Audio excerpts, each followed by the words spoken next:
C'est décidé, une force militaire internationale sera envoyée en Haïti afin, dit-on, de combattre les violences dues aux gangs et restaurer la sécurité dans le pays.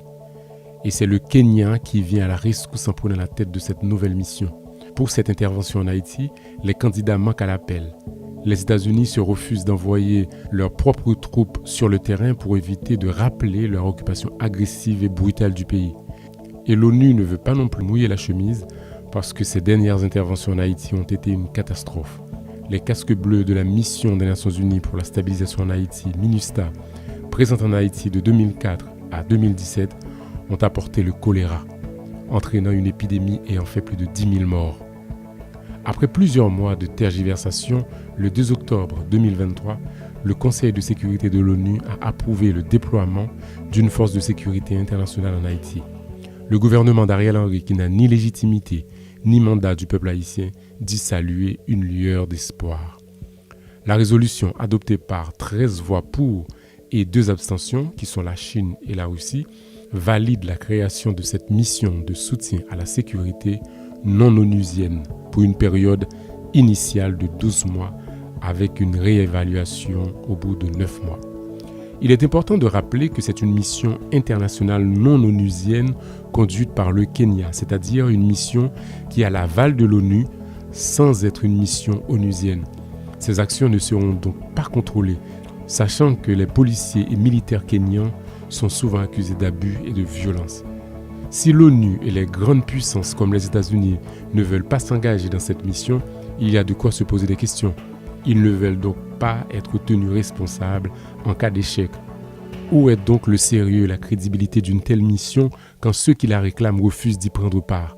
Ce sont les États-Unis qui ont déposé la résolution au Conseil de sécurité des Nations Unies.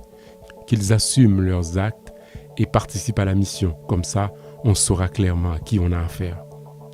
Pour avoir accepté de conduire la mission, le Kenya a reçu la promesse de financement des États-Unis à hauteur de 100 millions de dollars. Officiellement, cette mission vise à apporter un soutien opérationnel à la police nationale dans sa lutte contre les gangs et à améliorer la sécurité pour organiser des élections. La Chine, qui s'est abstenue de voter la résolution, estime qu'une telle mission n'avait pas de sens sans un arrêt du trafic d'armes à destination des gangs en provenance principalement des États-Unis. La question est légitime et les Haïtiens victimes des gangs la posent tous les jours. Comment se fait-il que les gangs qui ne quittent jamais leur fief trouvent-ils toujours des armes et des munitions à profusion?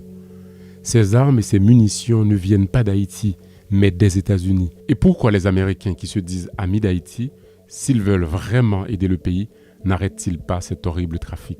Cette énième mission de paix risque d'être un piège à con. Le Kenya se dit prêt à déployer 1000 hommes en Haïti. Seulement 1000 hommes pour affronter une multitude de gangs lourdement armés. Mais on nous dit que cet effectif pourrait augmenter car d'autres pays comme la Jamaïque, la Barbade et Antigua annoncent leur soutien. Et cette intervention militaire n'aura pas lieu avant la fin de janvier 2024. En attendant, les chefs de gang peuvent réfléchir à des stratégies de survie pour se réinventer, au cas où la mission vise réellement à les démanteler. Il faut rappeler que le Kenya est un pays non francophone, ce qui ne va pas faciliter la tâche à ces policiers et militaires qui auront du mal à communiquer avec la population et intervenir dans les quartiers populaires, là où se trouvent les gangs. Et au Kenya, la mission n'est pas bien vue de tout le monde. L'opposition kenyane parle de mission suicide et accuse le gouvernement de risquer la vie des policiers mal préparés à ce type de mission pour obtenir la gratitude internationale. D'autres critiquent le caractère illégal de la mission, car le gouvernement kenyan prend seul la décision sans consulter le Parlement, ce qui est contraire à la Constitution. D'ailleurs, le Parlement a annoncé convoquer le chef de la police et le ministre de l'Intérieur pour clarifier les contours de cette mission qualifiée d'inconstitutionnelle. Les États-Unis, qui ne souhaitent pas s'enliser dans le bourbier haïtien, ont sollicité d'autres pays à s'engager à sa place.